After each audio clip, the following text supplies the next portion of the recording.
આજરોજ સુરતના અડાજણ ખાતે આવેલ સુરત મહાનગરપાલિકાના આર્ટ પરફોર્મન્સ હોલમાં શિવાંશ કલા એકેડમીના માર્ગદર્શન હેઠળ બાડમેરા પરિવાર દ્વારા ભારતનાટ્યમ આરંગનેત્રમનો કાર્યક્રમ અને દીક્ષાંત સમારોહ યોજવામાં આવ્યો.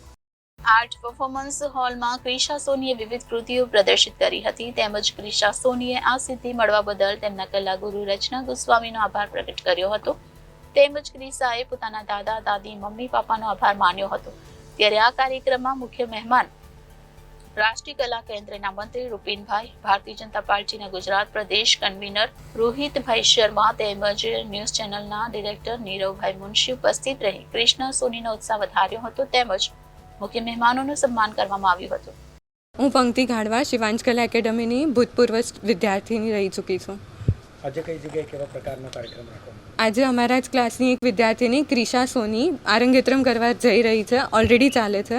આરંગેત્રમ એટલે અમારા માટે અમારો દીક્ષા સમારોહ જેવું કહેવાય, જેમાં અમે ગુરુને ગુરુ દક્ષિણા આપીએ અને અમે આટલા વર્ષોથી જે ભરતનાટ્યમનું તાલીમ લીધી છે તે અમારા પરિવારજનો અને બાકી અમારા ગેસ્ટની સામે પ્રસ્તુત કર્યા.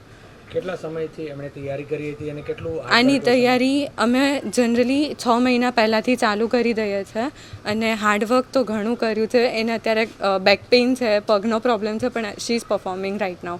આજના પરફોર્મન્સ કેવું રહ્યું? ઘણું સારું થયું છે. She is doing very fine. Reporter Arvind Rathod, Janadesh News, Surat.